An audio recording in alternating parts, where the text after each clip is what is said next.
Dictation will start in 5 seconds. Start. I am coming here today from Bihar where I performed or helped in the opening ceremony of a very magnificent piece of work of Indian engineers, the Great Dam. This, I am told, is the longest in the world. A day before that, I performed or participated in a completely different function at Nalanda, a great university center of 1500 years ago in Magad, which is now Bihar.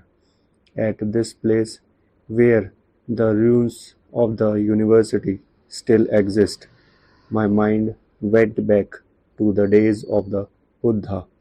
I thought of his message, which, apart from its religious significance, was a message of tolerance, a message against superstition, rituals, and dogma. It was a message essentially in the scientific spirit. The Buddha asked no man to believe anything except what could be proved by experiment and trial. All he wanted men to do was to seek the truth and not accept anything on the word of another, even though it be of the Buddha himself. That seems to me the essence of his message, besides tolerance and compassion, and it struck me that the message, far from being out of date today, had a peculiar significance in this world of ours. The spirit of dogma, I say with respect, has affected badly the religious quest and made both minds and practices conform too rigidly. Rigid and intolerant ideas, ideas which assert in effect that I am in possession of the truth, the whole truth, every bit of the truth, and nobody outside the pale has it. Narrow men's minds, shutting the door against a tolerant and objective approach, where men not only look up at the heavens without fear, but are also prepared to look down into the pit of hell without fear. It seems to me that people in the Buddha's time were more advanced in tolerance and compassion than we are, although they were not so advanced in technology and science.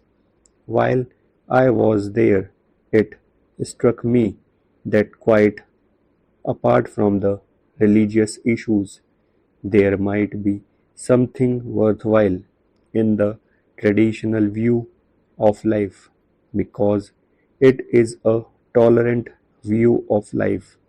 While it may hold one opinion, it respects the opinion of the others and allows that there may be truth in the others' opinions too.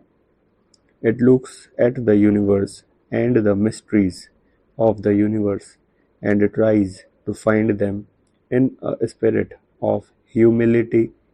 That is their approach to their religion.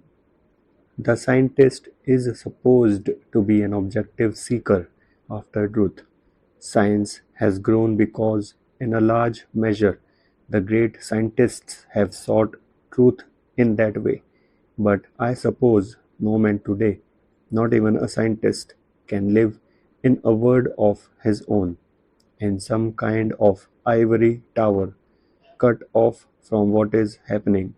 Therefore, science today has perhaps begun to cross the borders of moral and ethics. If I gets divorced completely from the realm of morality and ethics, then the power it possesses may be used for evil purposes. but above all, if it ties itself to the gospel of hatred and violence, then undoubtedly it will have taken a wrong direction, which will bring much peril to the world. I plead with the scientists here and elsewhere to remember that the scientific spirit is essentially one of tolerance, one of humility, one of realization that somebody else may also have a bit of the truth. Scientists should not note that they do not have a monopoly of the truth, that nobody has a monopoly, no country, no people, no book. Truth is too vast to be contained in the minds of human beings or in books, however sacred. Let us be a little humble. Let us think that the truth may not perhaps be entirely with us. Let us cooperate with others.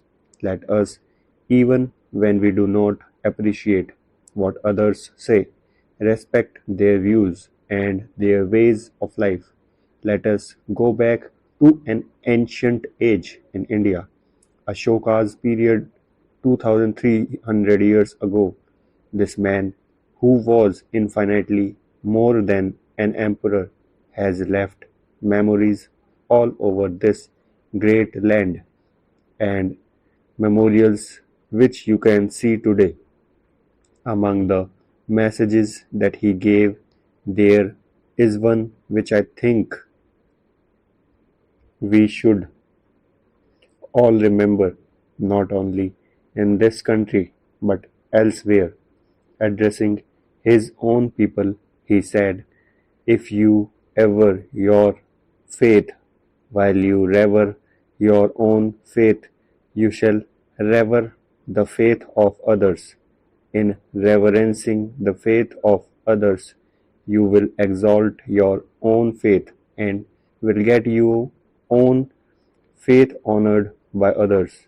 If you apply that message of tolerance not only to religion but to the other activities of human life, such as politics, economics, and science, you will find that it puts things in a different context.